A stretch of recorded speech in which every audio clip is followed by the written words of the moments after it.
Bonjour, bienvenue au cours de la classe des 2S3 pour le lundi 18 mai.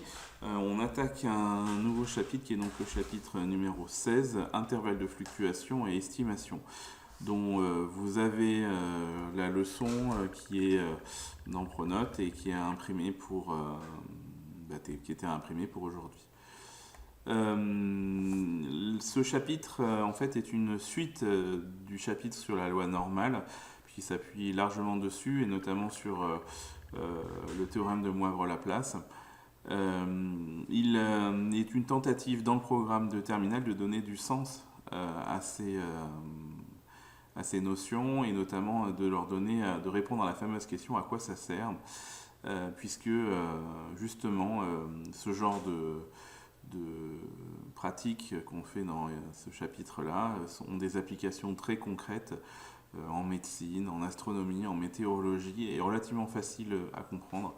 Donc vraiment, il faut le voir comme vraiment une tentative pour essayer de donner du sens à ce que vous avez fait pour en arriver jusque-là. Car au niveau du calcul, en fait, il faut utiliser des intégrales, donc ça nécessite de connaître la dérivée, ça nécessite de savoir qu'est-ce que c'est qu'une fonction. Bref, c'est un peu la conclusion de tout un chapitre, tout un pan des maths que vous pratiquez depuis la seconde. Et donc voilà, ça essaye de donner du sens à ça. Et puis ça essaye aussi d'ouvrir des perspectives, puisque tous ceux qui feront de la bio, tous ceux qui feront de la physique, de la médecine, ou des choses comme ça, devront répondre à ce genre de questions. Et si on doit être dans un point de vue très concret et très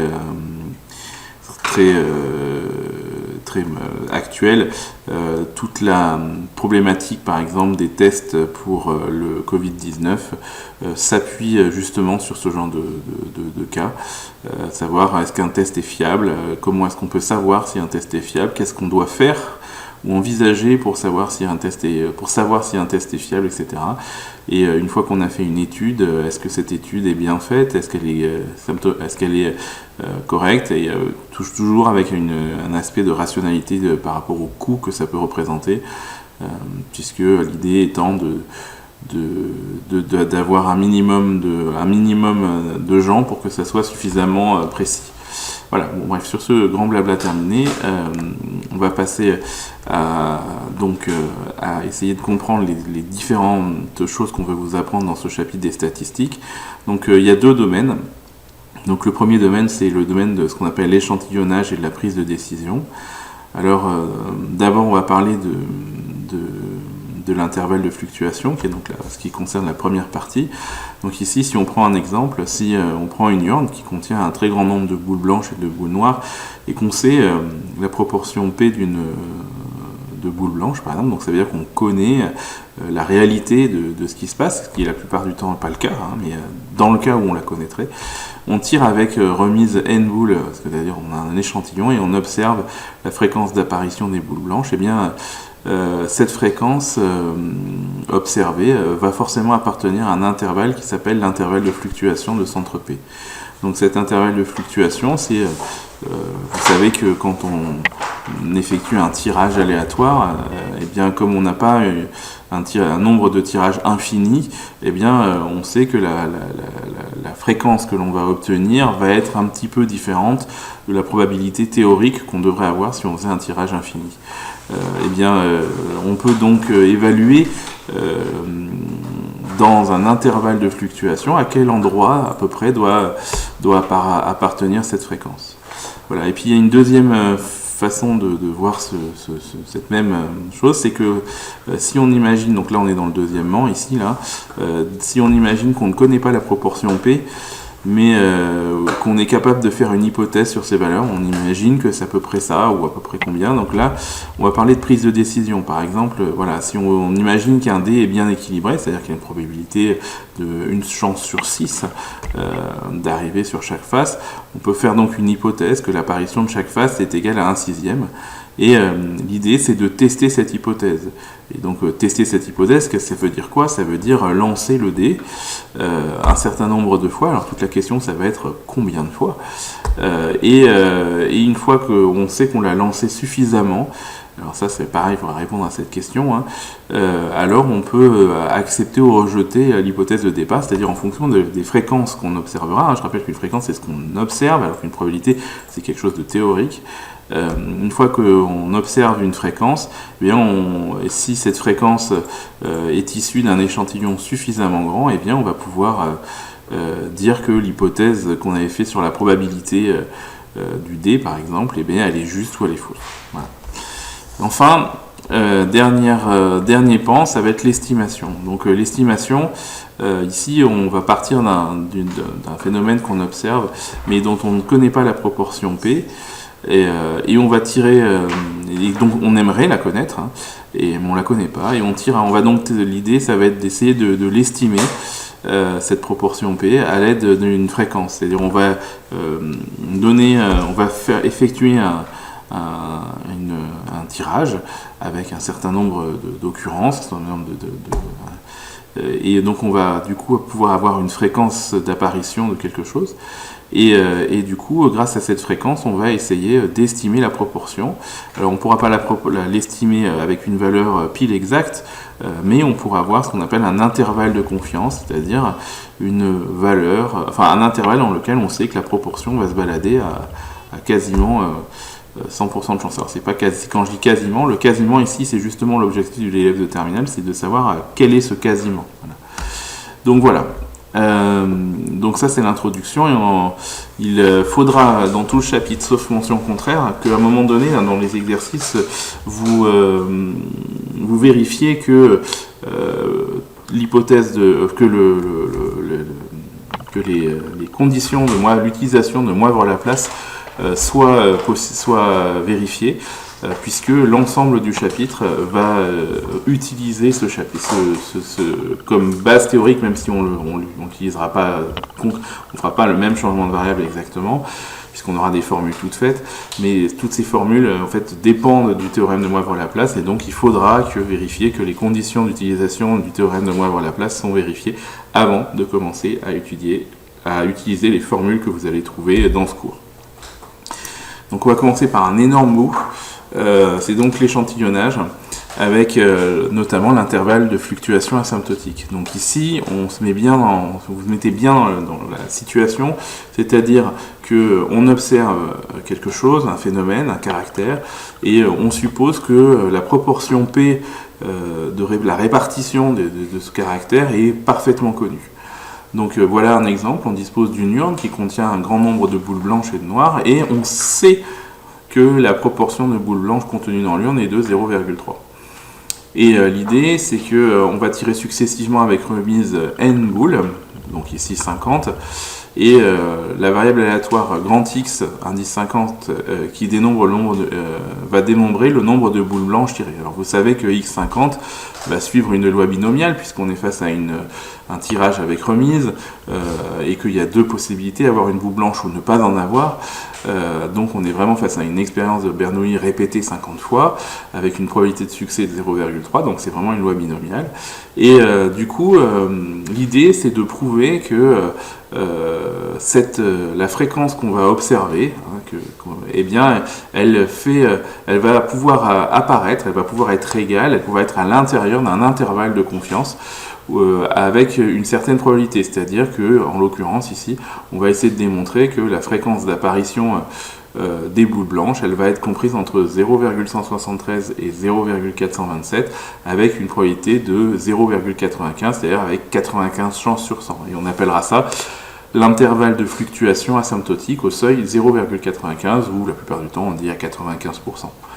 Donc voilà, donc ici comprenez bien ce dont il s'agit, hein, c'est-à-dire on peut faire une prédiction. Hein, l'idée c'est une prédiction, mais comprenez bien ce dont il s'agit. Vous savez que votre répartition elle est comme ça, vous faites un tirage aléatoire où vous faites que 50 tirages. 50 tirages par rapport à une infinité, c'est dérisoire, mais vous allez pouvoir prédire qu'à 95% la fréquence d'apparition de la boule blanche, eh bien, elle sera comprise entre 0,173 et 0,427, ce qui permet déjà de cerner le pire des cas et le meilleur des cas à 95% de chance, sachant qu'il restera quand même 5 petits pourcents de chance que ça ne se passe pas comme vous l'avez dit. Bien. Donc ici l'idée c'est donc d'appeler x indicène la variable aléatoire qui suit la loi binomiale, donc BNP, et d'appeler une nouvelle variable aléatoire qui s'appelle f indicène, qui va être égale à x grand n sur petit n. Donc x grand n, je rappelle, c'est le nombre de boules blanches divisé par petit n qui est le nombre total de boules, donc ça fait une fréquence.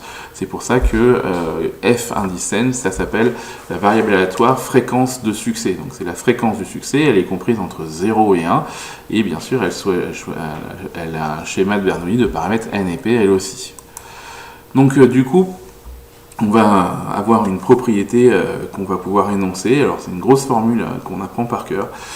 Si xn est une variable aléatoire qui suit une loi binomiale de paramètres n et p, la probabilité que la fréquence fn prenne ses valeurs dans l'intervalle i indicène, et alors là c'est le gros morceau, alors la borne inférieure c'est petit p, la probabilité qu'on connaît, moins u alpha, racine carrée de p facteur de 1 moins p, sur racine de n, et la barre supérieure c'est p plus u alpha, racine de p facteur de 1 moins p sur racine de n. Alors là-dedans, je pense que vous reconnaissez p, la probabilité, c'est-à-dire la répartition des boules par exemple. Vous connaissez n, c'est la répétition, et peut-être que vous vous rappelez plus de ce que c'est que u alpha. Donc u alpha, je rappelle que ce sont les valeurs qu'on a obtenues dans le chapitre numéro 16 sur la loi normale, ou 15, je ne sais plus, sur la loi normale. Et donc U alpha en fait se distingue. Il y a deux valeurs qu'on est censé apprendre par cœur. La première qui est ici, que U alpha était U de 0,05 qui correspond à une probabilité de 0,95 correspond à la valeur 1,96, et puis U de 0,01 qui doit être égal à 2,58 correspond à la probabilité de 0,99. Donc là, ce sont deux valeurs que je vous avais demandé de repérer, qu'on n'utiliserait pas tout de suite, mais qu'on utiliserait dans le chapitre précédent, dans le chapitre actuel. Donc on revient ici, donc le U alpha, quand on va faire un intervalle de fluctuation asymptotique à 95%, donc ici on aura U de 0,05 et donc la valeur 1,96. Donc cet intervalle, en fait, la probabilité que la fréquence Fn prenne ses valeurs dans cet intervalle va se rapprocher de 1 moins alpha quand la taille de l'échantillon deviendra grande, et donc on marquera que la limite, que la probabilité que Fn soit dans In, c'est égal à 1 moins alpha. Alors In, c'est donc appelé l'intervalle de fluctuation asymptotique de la fréquence Fn au seuil 1 moins alpha. Donc ici, ça c'est, alors on se met bien d'accord, hein, c'est pas ça qu'il faut, ça c'est le théorème très théorique qu'il va falloir comprendre pour essayer de faire la suite, mais c'est pas exactement comme ça que vous allez le retenir pour les exercices, et notamment pour tous ceux qui font médecine et biostat. C'est pas comme ça qu'on l'apprend pour être efficace dans des exos. Donc ça c'est la partie théorique que bien sûr il faut essayer de comprendre parce que vous y serez confronté l'année prochaine. Donc la démonstration est la suivante. Donc on sait que xn suit une loi binomiale de paramètres n et p. Cette loi binomiale, donc on sait que du coup si on appelle z indicène la variable aléatoire x moins espérance de x indicène sur sigma n, on sait que cette variable aléatoire z indicène elle suit une loi normale centrée réduite de paramètres 0 et 1, et donc d'après le théorème de Moivre-Laplace, on sait que la probabilité que z indicène soit comprise entre a et b lorsque eh bien, elle sera égale à, quand n tend vers l'infini, à l'intégrale entre a et b de 1 sur racine de 2pi exponentielle moins x carré sur 2 dx, donc c'est-à-dire ce qui correspond à l'aire sous la loi normale, hein, avec a et b. Du coup, on va procéder, alors là, c'est là qu'il faut être un peu attentif, on va procéder à un changement de variable. Ici, Zn, c'est égal, alors c'est un changement de variable dans le changement de variable, c'est ça qui est un peu compliqué. Donc, on sait que Zn, c'est xn moins espérance de xn sur sigma de xn. Alors, si ça vous gêne le xn, là, c'est vous mettez espérance de la loi binomiale, et sigma, ça veut dire écart type de la loi binomiale. Donc c'est pour ça que ici espérance de xn va être remplacée par l'espérance de la loi binomiale, c'est-à-dire n fois p, et puis que sigma de xn va être remplacé par l'écart type de la loi binomiale, c'est-à-dire racine carrée de n fois p fois 1 moins p. Et là, c'est là où on va devoir faire quelques astuces. Alors ici, au numérateur, là, sur ce numérateur-là, on va rajouter un n ici sur le xn. Donc pour le rajouter au xn ici, on va le rajouter ici en bas, parce que ces deux n-là vont pouvoir se simplifier pour redonner xn ici. Ce qui va nous permettre au numérateur ici d'avoir, je vais le mettre en rouge, d'avoir un n en facteur, à pouvoir mettre n en facteur ici, et donc à avoir n ici facteur de x indice n sur n moins p. Au dénominateur, on va faire un petit peu le même genre d'astuce, on va faire apparaître sous la racine carrée, on va faire apparaître n carré. Alors ici l'idée c'est de faire apparaître un n en plus, parce que là on en a déjà un et là il en faudrait un n fois n. Donc ici l'idée c'est de faire apparaître un en plus en rajoutant un au dénominateur. Donc ici le n carré qui est là va simplifier avec le n pour redonner le n qui est ici. Donc n carré sur n va donner n là. Donc du coup ce n carré qui est ici va pouvoir sortir de la racine carrée et être mis devant. Et la racine carrée qui sera donc la racine carrée d'un quotient va pouvoir être coupée en deux. Et donc du coup ici vous allez avoir, coupé en deux au niveau du numérateur et du dénominateur, et donc on va avoir racine carrée de p facteur de 1 moins p, le tout sur racine de n. La conclusion c'est que le n qui est ici et le n qui est là peuvent se simplifier, et donc on obtient xn sur n moins p, et xn sur n, on a dit que xn sur n c'était la variable f indice n, c'est pour ça qu'ici f indice n remplace cette fraction là. Et puis on retrouve racine de p facteur de 1 moins p sur racine de n. Donc du coup maintenant comme on sait que Zn, alors on sait que la probabilité que Zn soit compris entre A et B lorsque n tend vers plus l'infini correspond à l'aire de la loi binomiale, du coup on va pouvoir écrire que Zn c'est tout ça, donc la probabilité que Zn soit compris entre A et B va se transformer en probabilité que fn moins p sur racine carrée de p facteur de 1 moins p sur racine de n comprise entre a et b va être égal à cette intégrale là, et on va isoler f indice n. Donc pour isoler f indice n, on va multiplier les trois membres de cette inéquation par racine carrée de p facteur de 1 moins p sur racine de n. Donc ici tout ceci là on va multiplier on va multiplier les trois membres, le premier membre ici, le deuxième membre là et le troisième membre là par ce dénominateur là, ce qui fait qu'on va obtenir ceci et cela, et puis on va dégager le moins p ici à la fin en rajoutant plus p ici et là. Donc du coup on arrive à encadrer f indice n, c'est ça l'idée. Donc la fréquence d'apparition des boules blanches, elle va être comprise entre ces deux valeurs. Et donc ici, il ne faut pas oublier que on sait que en fait il existe un unique réel u de alpha tel que la probabilité que grand X soit compris entre moins u alpha et u alpha, et donc ça veut dire que le nombre a ici il est forcément égal à u alpha et moins u alpha, et donc ici on va pouvoir identifier A avec u alpha et B ici avec, A avec moins u alpha et B avec, avec plus u alpha, et dire que ici ça bien sûr ça vaut 1 moins alpha. Donc on fait une identification, et donc du coup on va en arriver au théorème de Cour qui est donc ici. C'est donc que la fréquence va prendre des valeurs entre p moins u alpha racine de p facteur de 1 moins p sur racine de n et p plus u alpha racine de p facteur de 1 moins p sur racine de n, qu'on appelle l'intervalle de confiance.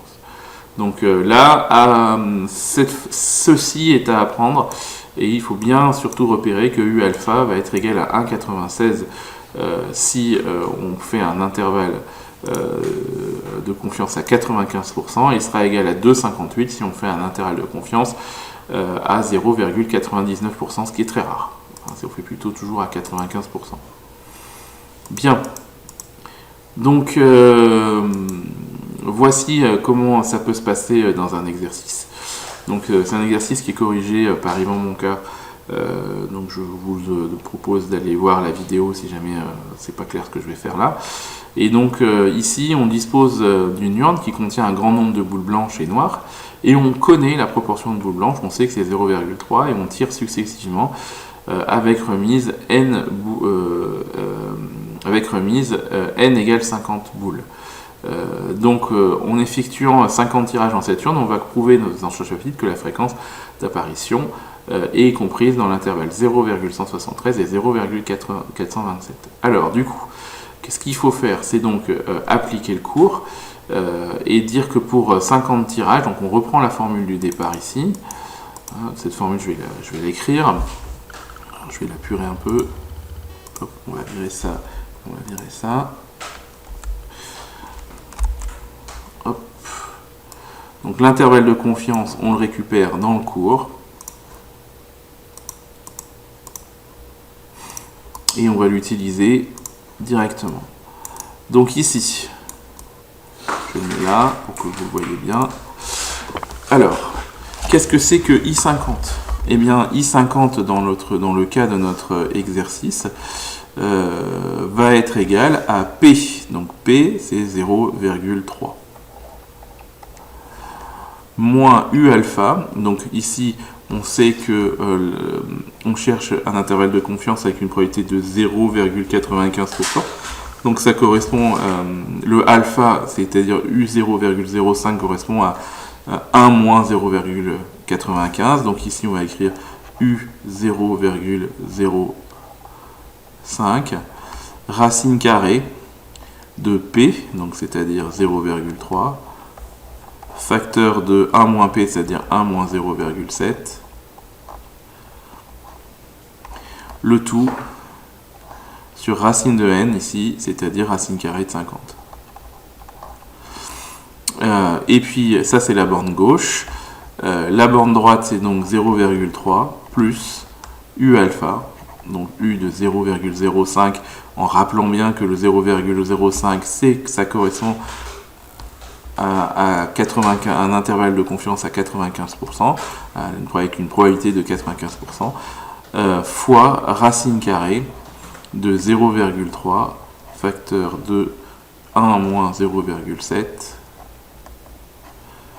sur racine carrée de 50, en n'oubliant pas donc que U de 0,05 c'est donc 1,96. Et donc là, on entre tout ça dans sa calculatrice, en faisant 0,3 moins 1,96 fois racine carrée de 0,3 fois 1 moins 0,7 sur racine carrée. Pourquoi j'ai mis 0,7 d'ailleurs? C'est 1,03. Hop là, je pense à 1 moins P et j'écris P. Hop, 1 moins 0,3 sur racine de 50. Et là, c'est 1 moins 0,3 sur racine de 50. Et on va trouver les deux valeurs ici. Donc là, on prend sa calculatrice.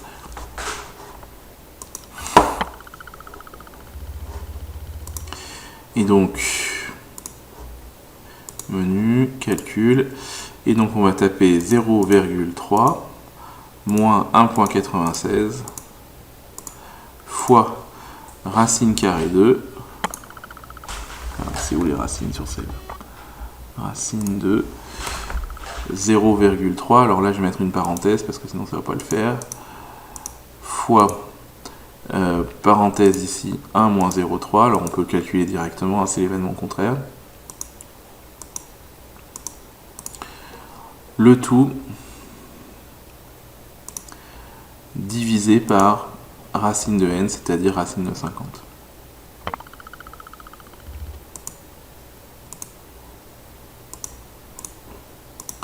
Voilà, et on obtient 0,172 avec un 9 après, donc on peut arrondir à 0,179. Enfin 173.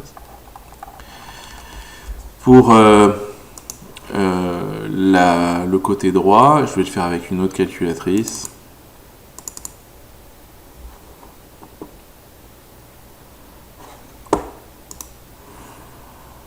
Donc du coup, on va obtenir, alors alors je sais plus ce que j'ai écrit. Hop, je vais mettre ici 0,3 plus cette fois-ci 1,96 fois racine carrée 2. Alors je peux même mettre ça avec une fraction si je me rappelle où c'est les fractions. C'est où les fractions, c'est là. Donc seconde racine carré 2. Alors p facteur de 1 moins p, donc 0,3 fois 1 moins p, 1 moins 0,3. Le tout sur racine carrée de 50. Et on trouve 0,427 en arrondissant au troisième chiffre après la virgule. Donc on obtient 0,427. Voilà, donc ici, l'idée c'est que donc on est presque sûr à 95% de chance que la fréquence qu'on va obtenir avec 50 tirages d'apparition de la boule blanche va avoir une valeur comprise entre 0,173 et 0,427. Et la question qu'on peut se poser naturellement, c'est qu'est-ce qui pourrait se passer si au lieu de faire 50 tirages, on en faisait 500 ? Évidemment, l'idée c'est que vous vous rappelez que plus on fait de tirages, plus on s'approche de la fréquence théorique. Donc l'idée, et c'est marqué, ce qui est marqué en dessous, c'est que l'intervalle pour un même seuil va se resserrer fortement lorsqu'on augmente le nombre de tirages. C'est-à-dire que la longueur de l'intervalle, qui peut être calculée, ici, dans le premier cas, ici c'est 0,427 moins 0,173, la longueur, si on augmente le nombre de tirages, la longueur de la fréquence, la longueur de l'intervalle de fluctuation va forcément diminuer. Donc ici, si on fait la même formule, donc ici on va donc écrire que ça va être 0,3 fois, non pas fois, moins 1,96 fois racine carrée de 0,3. Alors je vais écrire directement 0,7 parce que là ça me fatigue, sur racine carrée de 500. Et ici, on va écrire bien sûr 0,3 plus 1,96 fois racine carrée de P, 0,3 fois 1 moins P, 0,7 sur racine de 500. Eh bien, on trouve un intervalle de fluctuation plus resserré qui va être égal à 0,26 et 0,34. Et là, on voit que clairement, les bornes entre I50 et I500 sont beaucoup plus proches quand on fait 500 tirages. Et donc la longueur de l'intervalle s'est resserrée, ce qui est normal, puisque en multipliant par 10 le nombre de tirages, on s'approche beaucoup plus près de la probabilité de 0,3. Remarquez que ici le I500 est centré autour de 0,3. 0,3 est à peu près entre les deux. Et donc plus on augmente le nombre de tirages, plus l'intervalle va se resserrer autour de la probabilité théorique. Voilà pour ce premier exercice. Donc en tout cas, on retiendra qu'est-ce que c'est que l'intervalle de fluctuation au seuil de 0,95. Eh bien, c'est donc P moins 1,96 fois racine carrée de P facteur de 1 moins P sur racine de N. Et pour la borne supérieure, c'est P plus 1,96 fois racine carrée de P facteur de 1 moins P sur racine de N. Et vous noterez dans votre coin de votre tête que l'intervalle de fluctuation au seuil de 0,99, c'est la même chose, la même formule, sauf qu'on remplace 1,96 par la valeur 2,58 qui est ici, qui correspond à une aire de 99% recouverte par la zone bleue. Là. Donc ici, on a la même formule avec 2,58 à la place de 1,96. Dernière partie de cette leçon pour aujourd'hui, c'est la notion de prise de décision. Alors la prise de décision, en fait, qu'est-ce que c'est ? C'est que vous êtes face à un phénomène et vous ne connaissez pas la proportion du caractère étudié. Donc là, sur un tirage de boules, par exemple, vous ne savez pas quelle est la répartition de boules, mais vous faites une hypothèse. Vous faites une hypothèse, c'est-à-dire que vous pensez que ça vaut tant. la prise de décision consiste à être capable de dire si vous pensez que cette hypothèse elle est bonne ou elle est mauvaise. Donc à valider ou à invalider l'hypothèse faite sur la proportion P. Donc la règle de décision doit fonctionner comme ça. On appelle F la fréquence du caractère étudié d'un échantillon de taille n, et l'hypothèse c'est la proportion de ce caractère dans la population est P. Et si l'intervalle de fluctuation asymptotique, si f appartient à l'intervalle de fluctuation asymptotique au seuil de 0,95, alors on pourra dire que l'hypothèse faite sur P est bonne, alors que si f appartient pas à I, alors on rejettera l'hypothèse. Donc l'idée est la suivante, c'est-à-dire vous calculez votre intervalle de fluctuation asymptotique et vous regardez si votre fréquence elle est à l'intérieur. Et si la fréquence est à l'intérieur, vous pouvez dire qu'à 95% de chance, P est a priori la proportion qu'on vous a donnée est a priori valide. Alors que si F n'est pas dedans, vous pouvez dire qu'à 95%, l'hypothèse de P n'est pas valide. Voilà. Donc voilà un exemple d'exercice. Donc c'est un fabricant d'alarme qui commande auprès de son fournisseur deux types de composants électroniques, le I100, le I10.0 si on regarde bien, et le K1K. Et il demande, non c'est le IDIO, oh là là, ça j'avais pas vu, le IDIO et le K1K, il demande 900 composants de chaque sorte et au moment de la livraison, le service de contrôle retire 50 composants et constate que 19 sont des modèles IDIO. Peut-on affirmer que la commande est respectée par le fournisseur ? Donc ici, ce qu'il faut bien comprendre, c'est que qu'on suppose que les composants au départ sont en équiprobabilité, c'est-à-dire que il y a 900 composants IDIO et 900 composants K1K. Donc ça veut dire que si je prends des composants, la probabilité théorique que je suis censé avoir, c'est 0,5 pour les IDIO et 0,5 pour les K1K. Si je constate que alors si je prends 50 composants et je constate que 19 sont des modèles IDIO, est-ce que ça veut dire que ma commande est respectée ou pas, sachant que 50 composants c'est vraiment pas beaucoup par rapport à l'échantillon qui est de 900.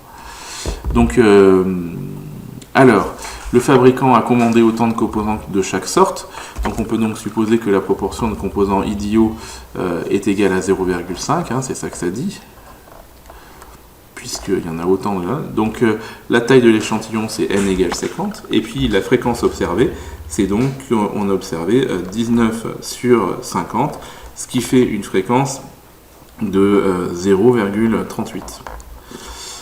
Donc ceci est-ce que l'idée c'est est-ce que l'hypothèse 0,5 est compatible avec une fréquence de 0,38. Donc on va quand même vérifier avant de commencer que qu'on peut utiliser l'intervalle de fluctuation asymptotique. Donc ici, on sait que n égale 50, donc c'est bien supérieur à 30. On sait que n fois p, c'est donc 50 fois 0,5, ça fait 25, qui est bien supérieur à 5, et que n facteur de 1 moins p, c'est donc 50 fois 1 moins p, ça fera 0,5 aussi, et ça fait toujours 25, et c'est bien supérieur à 5. Donc on peut utiliser l'intervalle de fluctuation asymptotique au seuil de 0,95, donc c'est donc p, donc 0,5, moins 1,96, fois racine carrée de p fois 1 moins p, c'est-à-dire, alors p c'était quoi déjà, ouais, 0,5 fois 1 moins p c'est aussi 0,5, divisé par la racine carrée de l'échantillon c'est 50, et 0,5 plus 1,96 fois racine carrée de 0,5 fois 0,5,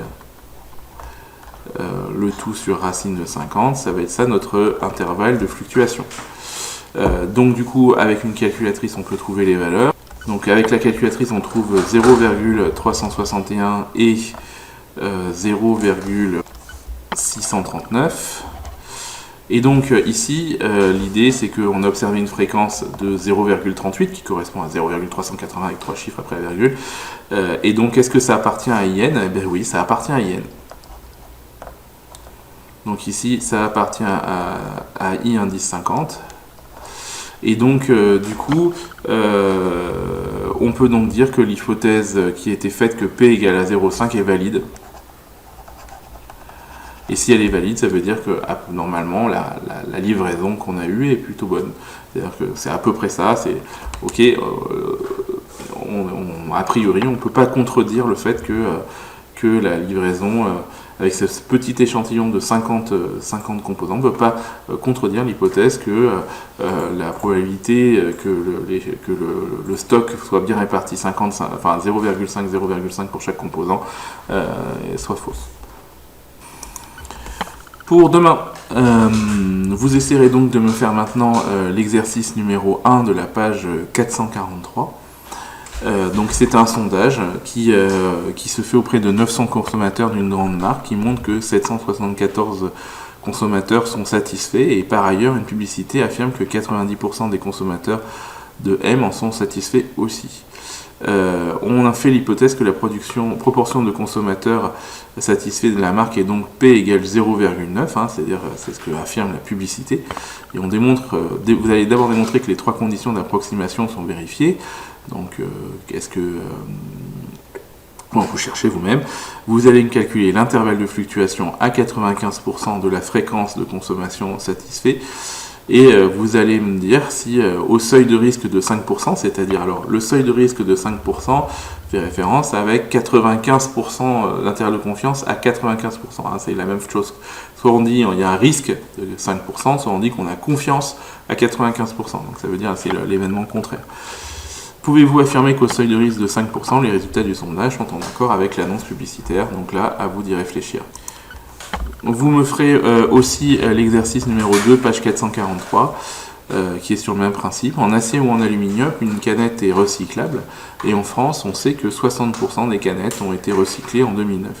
Lors d'un sondage réalisé en 2010 auprès de 500 personnes, on a posé la question suivante: avez-vous recyclé votre dernière canette? Et on a récolté 320 réponses positives. Et on fait l'hypothèse que la proportion de canettes recyclées en 2010 est la même qu'en 2009, soit P égale 0,6. Donc on vous demande de calculer les bornes de l'intervalle de confiance I que vous avez là. On vous demande de donner une valeur approchée de la probabilité P que F appartienne à I où F est égal à 500. Alors ça c'est une question de cours en fait. En vérifiant que bien sûr ces trois conditions, que les trois conditions habituelles valident votre réponse.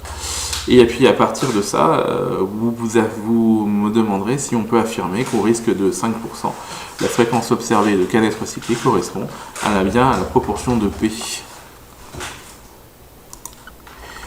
Enfin, vous me ferez l'exercice numéro 3, c'est l'INPES qui fait une